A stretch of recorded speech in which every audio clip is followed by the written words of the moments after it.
Here's my secret for streak-free, shiny windows. The tannins act as a natural cleaner, removing grease and dirt.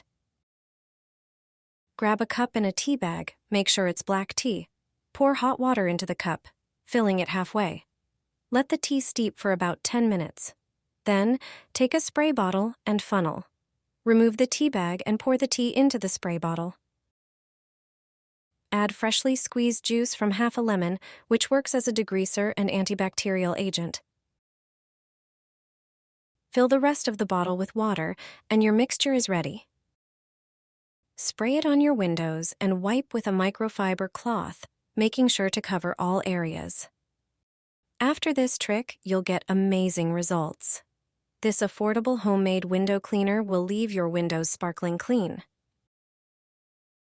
Remember, by brewing strong black tea and using it as a cleaning solution, you can achieve streak-free, shiny windows.